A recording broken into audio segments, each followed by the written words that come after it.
बात करेंगे चुनावी साल के आखिरी सत्र से जुड़ी ये बड़ी खबर आपको बता दें।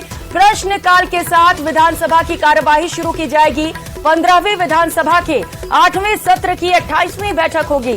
तारांकित प्रश्नों की सूची में कुल 21 प्रश्न हैं। अतारांकित प्रश्नों की सूची में कुल 21 प्रश्न शामिल हैं। और राजेंद्र राठौड़ क्या बोल रहे हैं सुनाते हैं आपको। भूकंप के झटके मैंने खुद ने भी महसूस किए थे रात को। आज किस मुद्दे पर घेरेगी? आज सबसे बड़ा इश्यू क्या है? आज भ्रष्टाचार पर सरकार ने व्याप्त भ्रष्टाचार, अखंड भ्रष्टाचार, अलग अलग योजनाओं को लीन करने की योजनाएं, पैसा चांदी कूटने की योजनाएं, इनको लेकर हम शून्यकाल के अंदर मामला उठाएंगे। शुक्रिया। तो ये थे राजेंद्र राठौड़ जो कह रहे थे करप्शन के इश्यू पर आज सदन में वो सरकार को घेरेंगे, पूरी तैयारी है। आज राजस्थान की सरकार जो है वो सदन में बिल लेकर के आ रही है सामाजिक क्रियाकलाप को लेकर के। इसके अलावा मिनिमम जो गारंटी है बेस की उसको लेकर के भी एक बिल आएगा और हंगामा भी बरपेगा, क्योंकि आज के बाद एक दिन और विधानसभा चलाए जाने का जो है फिलहाल सरकार के उसमें कार्य योजना में है। लेकिन जैसे जैसे जो है अब बिल्कुल आखिरी घड़ी आ गई है विधानसभा के इस सत्र की, इस यानी कि 15वीं विधानसभा के आखिरी सत्र की, तो विपक्ष एक तरह से पूरी तरह से अब अपनी पूरी ताकत झोंकेगा। बिल्कुल बाबूलाल, किसी भी मोर्चे पर आखिरी सत्र है, ऐसे में विपक्ष के सामने सबसे ज्यादा बड़ी बात फिलहाल यही है, सबसे ज्यादा जरूरी ये है कि किस कदर सरकार को घेरा जाए, कौन कौन से बड़े मुद्दे उठाए जाए। जिस तरीके से नेता प्रतिपक्ष राजेंद्र राठौड़ कह रहे थे बाबूलाल इस सवाल पर कि कौन से मुद्दे होंगे, उन्होंने कहा कि मुद्दा भ्रष्टाचार का होगा। ऐसा लग रहा है भ्रष्टाचार की गूंज सुनाई देगी सदन में। जी बिल्कुल देगी। रोज एक नए मुद्दे के साथ में विपक्ष जो है पूरी तैयारी करता है। कोई 1 दर्जन विधायक रोजाना स्थगन प्रस्ताव लगाते हैं, 5-6 को बोलने की अनुमति मिल जाती है और फिर उसके बाद में हंगामा बरतता है, शोर शराबा होता है, वॉकआउट होता है और सरकार को घेरने के लिए बैल में जाकर नारेबाजी भी की जाती है। पूरा मीडिया अटेंशन भी चाहता है विपक्ष और जनता को ये भरोसा दिलाने की कोशिश हो रही विपक्ष की ओर से कि हमने कोई कमी नहीं छोड़ी है, जनहित से जुड़े हुए जितने भी मुद्दे थे उनको हमने सदन में आवाज दी है। तो अब जब आखिरी दौर चल रहा है इस सत्र का, तो उसमें कोई कमी विपक्ष की ओर से दिखाई नहीं देगी। आज करप्शन के इश्यू पर हंगामा फिर बरपेगा और सरकार को फिर से यानी कि बैकफुट पर लाने की कोशिश होगी। जो आज की घटना हुई है मुठभेड़ में एक बदमाश के बारे जाने की खबर आ रही, उसको लेकर के भी हंगामा हो सकता है। कानून व्यवस्था की जो स्थिति है उस पर फिर से सवाल खड़े करने की विपक्ष की योजना है। लेकिन जिस तरह से कल चुनाव समिति बनी है, कांग्रेस भी कोशिश कर रही है कि वो न केवल पार्टी कार्यकर्ताओं का भरोसा और ज्यादा जीते, साथ ही जनता में भी ये मैसेज दे कि पार्टी फ्रंट फुट पे खेल रही है, बीजेपी उसके मुकाबले में नहीं है और सरकार की योजनाओं का धरातल पर असर है। इसलिए हम लोग जल्द अब टिकट बांटने की तैयारियों में जुट गए हैं। तो एक माहौल है, यानी कि जो सियासी फिजा है उसमें एक पॉजिटिविटी का संचार करने की कोशिश है कांग्रेस पार्टी की। लेकिन जो धड़े हैं उनमें देखा जाए तो कल की तो लिस्ट देख करके कईयों के माथे चकरा रहे हैं। खासतौर से उसमें सीएम अशोक गहलोत का दबदबा नजर आता है। सचिन पायलट के गुट के ज्यादा लोगों को उसमें तरजीह नहीं है। तो आने वाले दिनों में जो कमेटियां बनेगी, क्या उनमें सचिन पायलट के जो समर्थित नेता हैं क्या उन्हें जगह मिल पाएगी, इस पर सबकी निगाहें फिलहाल बनी हुई है। बहुत सारी कमेटियों का आना अभी बाकी है। लेकिन पहली जो शुरुआत हुई है उसमें तो दखल अशोक गहलोत का लग रहा है और यही लग रहा है कि पार्टी का आलाकमान अशोक गहलोत पर उनका भरोसा बरकरार दिख रहा है, एतबार है उनको। तो शायद आने वाले दिनों में वो दिन दूर नहीं लगता जिस तरह से शुरुआत हुई है। तो गहलोत कैंप के लोगों को यकीन कुछ ज्यादा ही है कि फिर से चौथी बार सीएम का फेस अशोक गहलोत बन सकते हैं। हालांकि कांग्रेस पार्टी में एक प्रक्रिया है कि चुनाव होने के बाद में विधायक दल ही तय करता है कि यानी कि सीएम कौन होगा। लेकिन फिलहाल तो क्योंकि विधानसभा का सत्र है, आखिरी सत्र, इसको ठीक से गुजार लेना चाहती है कांग्रेस पार्टी और किसी भी मुद्दे पर घिरना नहीं चाहती और विपक्ष के हर हमले का करारा जवाब देना चाहती है। इसलिए पूरी तैयारी के साथ आज भी सदन में सत्ता पक्ष के जो विधायक हैं वो भी विपक्ष को घेरने का कोई मौका चूकेंगे। बिल्कुल बाबूलाल, विपक्ष के हर मुद्दे का करारा जवाब देना चाहती है सरकार और यही वजह है कि पीसीसी चीफ डोटासरा ने प्रेस कॉन्फ्रेंस कर उन तमाम आरोपों को लेकर सवाल भी पूछे थे। उल्टा बीजेपी से कई तरीके के आरोप भी लगाए गए और इसके साथ साथ उन तमाम आरोपों पर जवाब भी पेश किए गए, क्योंकि कांग्रेस नहीं चाहती है कि चुनावी साल में किसी तरीके के आरोप लगे सरकार के ऊपर, और खास तौर पर भ्रष्टाचार को लेकर एक खास बैठक भी होने वाली है। बाबूलाल, बैठक को लेकर क्या जानकारी? दोपहर में बताया जा रहा है बीएससी की बैठक होने वाली है, कितना महत्वपूर्ण है ये बैठक? जी देखिए, जो विधायी कामकाज है उनको लेकर बैठकें होती रहती है सदन के अंदर, लेकिन आज जो है कानून व्यवस्था का जो मुद्दा है उस पर फिर से जो है विपक्ष हमलावर होगा, क्योंकि गोली चली है, लूट की बड़ी घटना हुई है सीकर जिले में।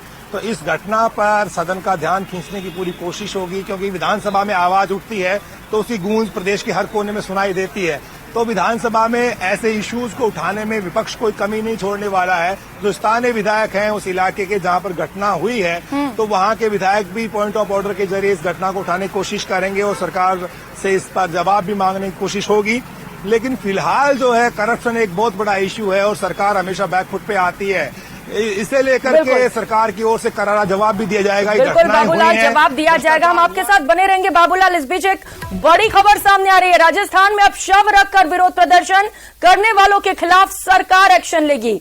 विधानसभा में राजस्थान सरकार शवों के सम्मान वाला एक बिल लेकर आई, जिसे विधानसभा में बहस के बाद पारित कर दिया गया।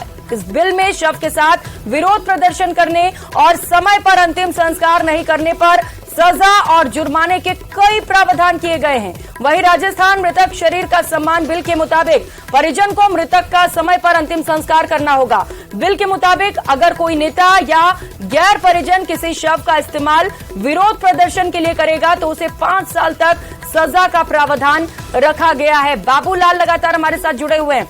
बाबूलाल, पिछले कुछ और जयपुर से एक और बड़ी खबर आपको बताते चले। सबसे पहले ये बड़ी खबर कांग्रेस के मिशन 2023 से जुड़ी। Sukhjinder Singh Randhawa PCC war room पहुंच चुके हैं, कांग्रेस नेताओं और कार्यकर्ताओं से मुलाकात कर रहे हैं। सह प्रभारी अमृता धवन भी पीसीसी वॉर रूम में ही मौजूद है, वो भी कार्यकर्ताओं से मुलाकात कर रहे हैं। तो इस वक्त ये बड़ी खबर आपको बता रहे हैं, लगातार मुलाकातों का दौर जारी है, चर्चाओं का दौर जारी है, बैठकों का दौर जारी है, क्योंकि कांग्रेस कोई भी मौका नहीं छोड़ना चाहती, कोई भी वो रणनीति बनाना नहीं छोड़ना चाहती जिससे कि सरकार रिपीट ना होने पाए। सरकार रिपीट करना एक बड़ा मकसद कांग्रेस का, और यही वजह है कि लगातार बैठकों का दौर जारी है। तस्वीरें आपको दिखा रहे हैं पीसीसी वॉर रूम से, जहां पर इस वक्त प्रदेश प्रभारी सुखजिंदर सिंह रंधावा के साथ ही सह प्रभारी अमृता धवन भी पहुंची हुई हैं। बाबूलाल सहयोगी हमारे साथ जुड़ चुके हैं। बाबूलाल, जिस तरीके से लगातार बैठकों का दौर जारी है, फीडबैक लिया जा रहा है, पूरी तरीके से कांग्रेस जुट चुकी है मिशन 2023 के लिए। जी देखिए, जो सर्वे आए हैं उससे थोड़ी कांग्रेस जो है उम्मीद कर रही है कि वो सरकार रिपीट कर सकती है, क्योंकि बीजेपी में जितनी फूट है उतनी कांग्रेस में भी है। लेकिन जिस तरह की योजनाएं सरकार ने चलाई हैं उसे लेकर सरकार को कुछ हद से ज्यादा ही भरोसा नजर आ रहा है और उनको लग रहा है कि माहौल पॉजिटिव है, जनता जो है वोट कर सकती है। सीएम अशोक गहलोत ने कुछ ही दिन पहले पार्टी कार्यकर्ताओं को संबोधित करते हुए कहा था कि जनता कह रही है कि सरकार रिपीट हो सकती है, तो इस भावनाओं को सरकार रिपीट होगी तक लेकर के जाना है।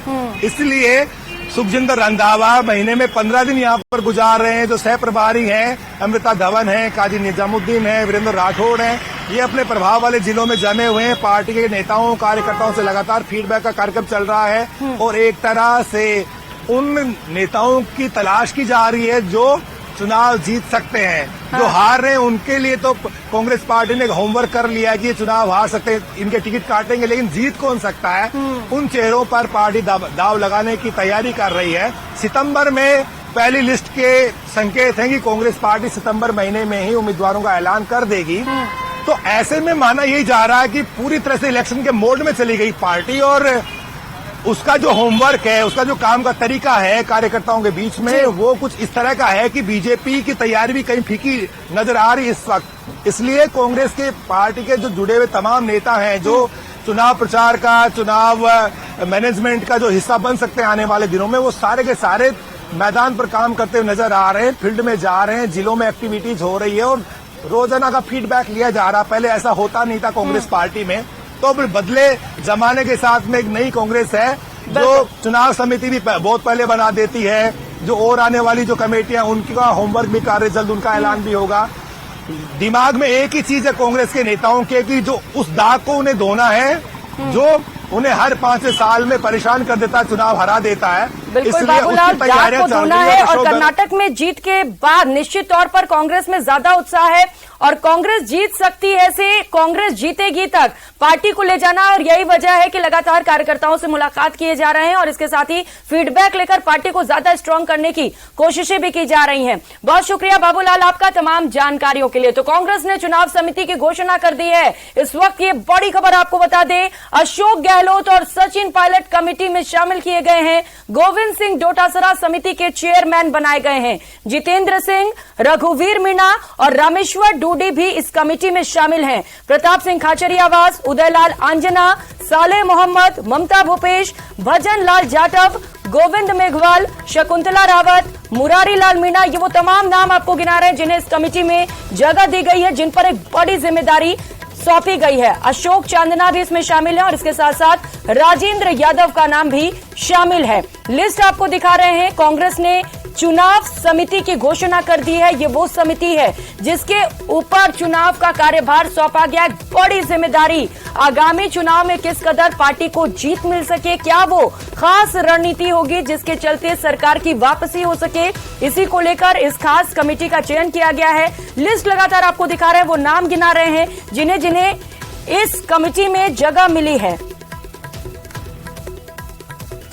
तो कांग्रेस ने चुनाव समिति की घोषणा कर दी। इस वक्त ये बड़ी खबर आपको बता रहे हैं, लगातार कांग्रेस की ओर से तैयारियां की जा रही हैं आगामी चुनाव को लेकर, और इस वक्त ये बड़ी खबर आपको बता रहे हैं चुनाव समिति से जुड़ी, जिसमें अशोक गहलोत और सचिन पायलट को शामिल किया गया है। रुक कर लेते हैं एक और बड़ी खबर का। सीकर के रामगढ़ से बड़ी खबर है, जहां पर पुलिस की बदमाशों के साथ मुठभेड़ हुई और मुठभेड़ में एक बदमाश ढेर हो गया है। पुलिस टीम पर कई बार बदमाशों ने फायरिंग की। नाकाबंदी तोड़कर बदमाश फरार हुए थे। मोमासर की डकैती की वारदात को अंजाम देकर ये बदमाश फरार हो गए थे। नाकाबंदी तोड़कर बदमाश भागने लग गए। पुलिस ने इन सभी का पीछा किया। पुलिस के साथ मुठभेड़ हुई। रतनगढ़ डीएसटी पुलिस पर बदमाशों ने फायरिंग कर दी। पुलिस ने पीछा कर जवाबी फायरिंग की। रामगढ़ एरिया में दोबारा से फायरिंग होने लगी। जवाबी फायरिंग में एक आरोपी की मौत हो गई है। मृतक की अभी तक शिनाख्त नहीं हो सकी है। रामगढ़ मोर्चरी में शव को रखवा दिया गया है। अन्य आरोपी मृतक के शव को गाड़ी में छोड़कर फरार हो गए हैं और लगातार पुलिस कर्मियों की ओर से उन सभी की तलाश की जा रही है। तस्वीरें आपको दिखा रहे हैं। सबसे पहले लूट की वारदात को अंजाम दिया, 5 ज्वेलरी शॉप को निशाना बनाया, उसके बाद ये सभी फरार होने लगे। पुलिस ने जब पीछा किया तो बैरिकेडिंग तोड़कर भागने लगे। पुलिस ने पीछा किया तो फायरिंग की गई उनकी ओर से और इसके बाद पुलिस की ओर से जवाबी फायरिंग और इसमें मुठभेड़ में एक बदमाश को ढेर कर दिया गया। तो बीकानेर के श्री डूंगरगढ़ से इस वक्त की बड़ी खबर आपको बता रहे हैं, जहां पर चोरों ने जमकर तांडव मचाया। बदमाशों का आतंक देखने को मिला। श्री डूंगरगढ़ क्षेत्र में ये तांडव हुआ। मोमासर गांव में 5 ज्वेलरी दुकानों में चोरी की वारदात को अंजाम दिया गया। दुकानों से तिजोरियां और अलमारी तोड़कर ज्वेलरी साफ कर लिए गए। ग्रामीणों में इस घटना को लेकर आक्रोश है। हथियार दिखाकर डराने की बात भी सामने आई है। तो घटना के दौरान ग्रामीण जग गए। पुलिस की नाकेबंदी तोड़कर ये बदमाश फरार होने लग गए। रामगढ़ शेखावटी में इलाके में एक आरोपी की मौत भी हो गई है। बाकी आरोपियों को पकड़ने के लिए लगातार कोशिशें की जा रही हैं। तो डकैती मामले में आपको बड़ा अपडेट बताते चले। चोरों ने फिर से तांडव मचाया। श्री डूंगरगढ़ क्षेत्र में यह तांडव देखने को मिला, जहां पर मोमासर गांव में 6 ज्वेलरी दुकानों में वारदात को अंजाम दिया गया। एफएसएल की टीम अब मौके पर पहुंची हुई है। मौके से साक्ष्य इकट्ठा किए जा रहे हैं। टीम बदमाशों के सबूत इकट्ठा कर रही है। कुल चोरी हुए सामान की भी जानकारी इकट्ठा की जा रही है। ग्रामीणों में इस पूरी घटना को लेकर भारी आक्रोश है। बदमाशों ने ग्रामीणों के साथ मारपीट भी की है। तो अब ये पुख्ता खबर सामने आ चुकी है कि बदमाशों ने न सिर्फ चोरी की है बल्कि ग्रामीणों के साथ मारपीट भी की गई है। बीकानेर के डूंगरगढ़ इलाके के मोमासर गांव में चोरी और लूट की वारदात करके फरार हुए बदमाशों की पुलिस के साथ मुठभेड़ हुई और ये इस वक्त हम जहां खड़े हैं ये सीकर जिले के रामगढ़ थाना क्षेत्र का इलाका है, जहां पर ये पूरी घटना हुई और इसमें यहीं पर जो पुलिस है उसने जो बदमाशों की जो कैंपर गाड़ी थी उसको रुकवाया है। फायरिंग हुई है, मुठभेड़ हुई है और इस मुठभेड़ में एक जो बदमाश है उसकी मौत हो चुकी है और उसके जो साथी हैं वो फिलहाल जो इलाके में फरार हैं, जिनकी पुलिस की जो टीम है वो तलाश कर रही है। देख सकते हैं कि जिस तरह से जो कैंपर गाड़ी है उस पर गोलियों के निशान है और एक काफी फायरिंग की बात जो सामने आ रही है। पूरी घटना क्या रही इसको लेकर के पहले सबसे पहले पुलिस के अधिकारियों से हम बात करेंगे। सर, क्या घटना हुई पूरी कुछ बताएंगे? ये रात को मोमासर गांव है डूंगरगढ़ थाने में, वहां पे डकैती हुई है, हथियारबंद डकैती हुई है। उसके मुलजिम है वो इसी इलाके में आए थे और डूंगरगढ़ की पुलिस और टूरू की पुलिस है वो पीछा करती हुई यहाँ आई थी। तो यहाँ पे फायरिंग हुई है, एक आदमी की डेथ हुई। हाँ, अभी फायरिंग यहाँ हुई है नहीं हुई है ये तो इन्वेस्टिगेशन हम करके बताएंगे। बाकी इसके अंदर एक आदमी घायल अवस्था में था जिसको हॉस्पिटल पहुंचाया है। बाकी लोगों की क्या स्थिति सर? बाकी लोगों को ढूंढ रहे हैं, अभी भीड़ में है वो लोग और पुलिस ने चारों तरफ नाकाबंदी कर रखी है। आरोपियों को ढूंढ रहे हैं, डकैतों को। देखिए, पुलिस के जो अधिकारी हैं उनका कहना है कि लगातार जो सर्च ऑपरेशन है जो इलाके में, जो खेतों में और भीड़ में जारी है और तमाम सीकर और चूरू जो पुलिस के जो ऑफिसर हैं वो मौके पर वो मौजूद हैं और सबसे पहली जो प्राथमिकता वही है कि जो बदमाश हैं वो पकड़ में आए। उसके बाद इस पूरी जो घटना है उसका पर्दाफाश होगा कि कौन बदमाश थे, किस तरह से जो ये पूरी जो वारदात है इसको अंजाम दिया गया है। फिलहाल मौके पे जो है वो पुलिस के जो अधिकारी हैं वो इसी जो जांच में है वो जुटे हैं। रात 2:10 की घटना है। हम लोग जागरण से 3 आदमी, मेरा नाम राजू नाई है, मेरे साथ कुमनाम जी सुतार थे, गाड़ी चलाने वाला चेतराम गोदारा। तो हमने यहाँ देखा 8-10 आदमियों को दुकानों के ताले टूटे हुए थे, अंदर से सामान निकाल रहे। तो उन्होंने हमें रोक लिया, बोला मोबाइल निकालो जेब से। तो मोबाइल निकालने लगे, इतने में 4 मार दी। 3 तो मेरी बैक साइड मारी है बांस की, एक ये पैर फूटा हुआ पड़ा है, पैर पे लगी है। फिर हमें छोड़ दिया, बोला किसी से कुछ कहना नहीं। तो हम लोग घर पे गए, फिर आधा घंटा लाइट और चली गई मोमासर की। पूरी रात भर नींद नहीं आई। ऐसा नज़ारा देखे तो हो सकता है जिंदगी भर नींद नहीं है आदमी को। 10 आदमी थे, अगर मार भी देते तो उन्हें कौन सा फर्क पड़ता। तो शूट आउट @ सीकर 6 अलग अलग तस्वीरें आप देख सकते हैं। ज्वेलरी शॉप में डकैती की गई, वो शॉप आपको दिखा रहे हैं जहां पर बदमाश बेखौफ होकर पहुंचे और डकैती की। तिजोरियों और अलमारी को तोड़ दिया और जो अंदर ज्वेलरी रखे हुए थे उन्हें लेकर बदमाश वहां से फरार हो गए। गोलियों के निशान भी आपको दिखा रहे हैं। जब पुलिस और बदमाशों के बीच मुठभेड़ हुई, इस दौरान जमकर फायरिंग हुई, दोनों ओर से ताबड़तोड़ गोलियां चली और गोलियों के निशान आप गाड़ी पर देख सकते हैं। चौथी तस्वीर, पुलिस मुस्तैद है, अब लगातार नाकाबंदी कर फरार बदमाशों की तलाश की जा रही है। एक बदमाश ढेर हुआ है और पुलिस की ओर से लगातार तफ्तीश जारी है।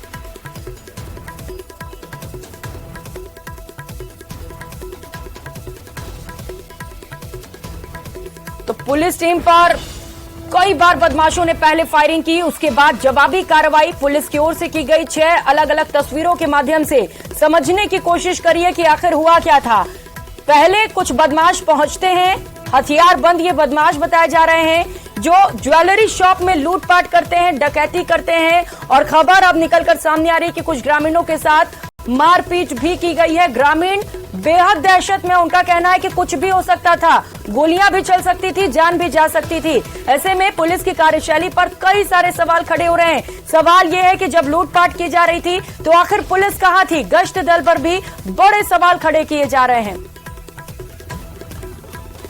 और सहयोगी संदीप और विक्रम इस वक्त हमारे साथ जुड़ चुके हैं। संदीप, सबसे पहले आपके पास आते हुए ये कहना बेईमानी होगी कि चोरी की गई है, इन्हें चोर कहना गलत है। ये बदमाश थे और वो भी बेखौफ, ग्रामीणों के साथ मारपीट की, पुलिस पर भी फायरिंग की। अब सवाल खड़े हो रहे हैं कि जब लूटपाट की जा रही थी, हथियार लेकर बदमाश घूम रहे थे, पुलिस थी कहां पर? जो पूरी घटना जो हमें यहाँ पर जो मौके पे जो अधिकारी आए उनके शुरू जो जानकारी मिली उसमें ये है कि ये लोग जब वहाँ पे चोरी करने के लिए घुसे उस वक्त सबसे पहले 3 वहाँ के लड़के थे जो कैंपर लेकर के वहाँ पर पहुंचे थे। उन्होंने कहा कि आप लोग यहाँ क्या कर रहे हो, तो उन्होंने उनको बिठा लिया। एक के जो लड़का है उसके पैर पर रोड की मारी है। उसके बाद में चूंकि बाकी के जो जो 2 और लड़के थे उनको बैठा लिया गया। उसके बाद गांव के 5 लोग और आए, तो उनको भी जो ये बदमाश हैं इन्होंने अपने जो कब्जे में ले लिया और अपनी जो वारदात थी उसको जारी रखा। जब तिजोरी उठा करके और जो गाड़ी में रख रहे थे, उस वक्त ट्रैक्टर में सवार होकर के गांव के जो कुछ लोग हैं वो आए। तो वो आने के बाद में ये वहां से भागे। जाते समय इन्होंने जो फायरिंग करके या बंदूक निकाल के वहां से ग्रामीणों को डराया है। उसके बाद बताया तो ये भी जा रहा है कि रतनगढ़ में जब ये नाकाबंदी चल रही थी पुलिस की, तो वहां से ये कुछ बोलकर भी पुलिस को निकले हैं। उसके बाद में जब ये क्वेश्चन आई कि जो इस तरह की कैंपर गाड़ी है और इस तरह की जो वारदात करके जो है वो फरार हुए हैं, उसके बाद में रतनगढ़ की पुलिस ने पीछा शुरू किया। सीकर जो पुलिस है उसको सूचना दी गई, सीकर पुलिस ने नाकाबंदी करवाई। तो सबसे पहले रामसीसर गांव है हमारे जो रामगढ़ थाना क्षेत्र में, रामसीसर गांव के पास एक बार पुलिस और ये आमने सामने हुए। इन्होंने जो है वहां पर पुलिस पर फायरिंग की कोशिश की, पुलिस ने भी गोलियां चलाई हैं, 2-3 गोलियां गाड़ी पे लगी। वहां से ये लोग दूसरे गांव के कच्चे रास्ते में भाग के और हाईवे पे चढ़ने की कोशिश में थे, लेकिन रोल साहब सर जो हाईवे पर गांव है वहां पर सबसे पहले जो गेट एक बनाया गया है इसके धानगढ़ गांव के आने का, वहां पर उस गेट को बंद कर दिया गया, ट्रक खड़ा कर दिया गया, तो वहां से नहीं भागे। तो वापस ये लोग रामगढ़ की तरफ आए। रामगढ़ में हाईवे पर जो एक और गेट बनाया गया है जिसपे अंदर, क्योंकि बार बार ये सूचना आ रही थी कि बार बार ये लोग जो है वो टक्कर मार के भाग रहे हैं। जहां भी छोटी गाड़ियों से इनको रोकने की कोशिश की गई तो वहां पर टक्कर मार करके ये लोग भागे हैं। तो आखिर में फिर रामगढ़ में क्योंकि गेट के अंदर पूरा ट्रोला एक पुलिस ने खड़ा करवाया जहां से भाग नहीं सके, और पुलिस की गाड़ियां थोड़ी साइड में खड़ी कर दी। तो ट्रोले को देख के जब ये लोग वापस घूमे, वापस घूमने के बाद में पीछे से जो पुलिस की गाड़ियां थी और जहां पर ट्रोला खड़ा किया गया था उसके ठीक पहले 2-3 गाड़ियों को, पुलिस की गाड़ियों को रोड पे इस तरह से खड़ा किया गया कि निकल नहीं पाए। तो जैसे ही निकलने की कोशिश करी तो गाड़ी नीचे उतर गई और उसके बाद में जो है ये लोग भागे। अब जो आदमी गाड़ी के अंदर जो मरा है उसके जो एक साइड का जो बाजू है वहां पर गोली लगी हुई है और दूसरे साइड से निकली है। लेकिन अभी चूंकि पूरी कंफर्म पुलिस इसलिए नहीं कर पा रही कि पुलिस की गोली से मरा है, या एक अंदेशा ये भी है कि वो जो बदमाश है उसको, क्योंकि वो ये थोड़ा एज्ड आदमी है, थोड़ा इसकी उम्र ज्यादा है, तो ऐसा भी हो सकता है कि कहीं साथ वाले भी कि कल को पकड़ में आए और कुछ बता नहीं पाए, तो इस वजह से भी कुछ हो सकता है। तो अभी सभी जो बातें हैं वो तो जांच के बाद ही साफ हो पाएगी। लेकिन एक जो था वो मरा है और कुछ अभी कुछ और इनपुट कई जगह से आ रहे हैं। अभी एक सूचना ये भी आई है कि कुछ किसी दूसरी हॉस्पिटल में भी एक जो व्यक्ति है वो चोटिल होके तस्दीक के लिए भी यहाँ से पुलिस भेजी गई है कि इनमें जरा भी नहीं है। पुलिस पर फायरिंग करने से पहले भी ये बदमाश बिल्कुल नहीं सोचते हैं। लेकिन विक्रम, लोगों में भी खौफ है। अभी हम लोगों की बातें सुन रहे थे, लोग बहुत ज्यादा डरे हुए हैं वहां पर, कह रहे कुछ भी हो सकता था। सबसे ज्यादा जरूरी फिलहाल विक्रम यही है कि सभी बदमाशों को पकड़ा जाए। क्या कोशिशें की जा रही हैं पुलिस की ओर से? देखिए, निश्चित रूप से जिस तरीके के जो प्रत्यक्षदर्शियों ने बयान दिए हैं और जिस तरह का वीडियो भी जो हम यहाँ दिखा पा रहे हैं, तो ये साफ है कि जो ग्रामीण हैं वो काफी डरे हुए हैं, क्योंकि इस तरह से जो खुलेआम जो बदमाश हैं उन्होंने ग्रामीणों के साथ मारपीट करने के बाद पूरी घटना को अंजाम दिया है। और इसमें कुछ जो ग्रामीण हैं वो चोटिल भी हुए हैं। हालांकि अब एडिशनल एसपी दीपक शर्मा जो है वो खुद मौके पर पहुंच चुके हैं और एफएसएल की टीम को भी बुलाया गया है ताकि वहां से जो बदमाश हैं उनसे जुड़े हुए सबूतों को इकट्ठा किया जा सके। पुलिस के सीओ और जो थाना अधिकारी हैं वो भी यहाँ लगे हुए हैं और पहले ये पता किया जा रहा है कि जो पूरी जो ये घटना हुई है उसमें कितने का जो है सामान लोगों का गया है, और लोगों को भी ये समझाया जा रहा है कि जो बदमाश हैं उन्हें जल्द से जल्द जो है वो पुलिस गिरफ्तार करेगी।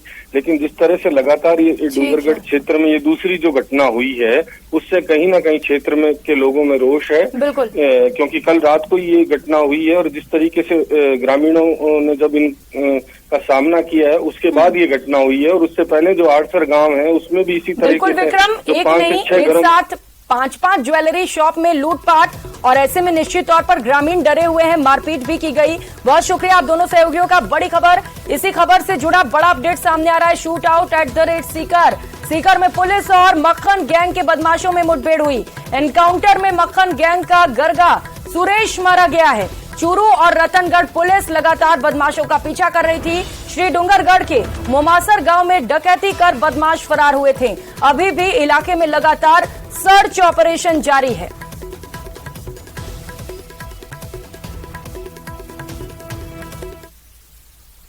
और इस बीच रुक कर लेते हैं एक और बड़ी खबर का। भरतपुर से बड़ी खबर सामने आ रही है, जहां पर गैंगस्टर कुलदीप जगीना हत्याकांड को लेकर बड़ा अपडेट सामने आ रहा है। मामले में फरार चल रहे 50,000 रुपए का इनामी बदमाश रोबिन को गिरफ्तार कर लिया गया है। मध्य प्रदेश से पुलिस ने गिरफ्तारी की है।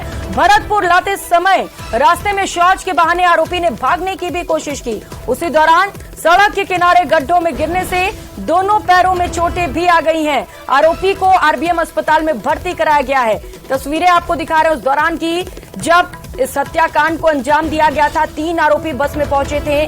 ताबड़तोड़ फायरिंग कर कुलदीप जगीना की हत्या कर दी गई। और इसी से जुड़ी ये बड़ी खबर आपको बता रहे हैं। सहयोगी दीपक हमारे साथ जुड़ चुके हैं। दीपक, एक और बड़ी सफलता मिली है पुलिस को।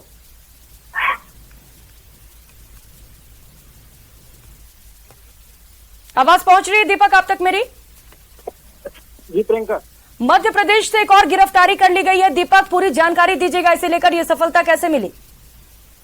देखिए प्रियंका, इस पूरे मामले में पुलिस को बड़ी सफलता हाथ लगी है। जो रोबिन नाम का आरोपी था, जिस पर 50,000 रुपए का इनाम घोषित था, वो लगातार फरार चल रहा था। 3 आरोपियों ने कल आत्मसमर्पण किया था, लेकिन रोबिन को पकड़ना पुलिस के लिए चुनौती बना था। लगातार पुलिस की टीमें दबिश दे रही थी और आखिर में आईपीएस ब्रजेश ज्योति उपाध्याय के नेतृत्व में पुलिस को बड़ी सफलता मिली और मध्य प्रदेश से जो आरोपी रोबिन है उसको गिरफ्तार किया गया। और जब पुलिस आरोपी रोबिन को लेकर के भरतपुर आ रही थी, तभी रास्ते में रोबिन ने शौच के बहाने भागने का प्रयास किया और सड़क के किनारे जो खड्डे थे उनमें गिरने से उसके दोनों पैरों में चोट आई है। पुलिस ने उसको पीछा करके वापस पकड़ा और उसके बाद अब भरतपुर लेकर के पहुंचे हैं। आरबीएम अस्पताल में उसका इलाज चल रहा है और पुलिस का कहना है कि लगातार इसको पकड़ने की ये जो टीमें गठित की गई थी वो मध्य प्रदेश, हरियाणा, गुड़गांव, अन्य जगह पर जहां इसका इनपुट मिल रहा था वहां पर दबिश दे रही थी और आखिरकार मध्य प्रदेश से इसको गिरफ्तार किया गया। ये अपने रिश्तेदारों के यहाँ पर छिपा हुआ था और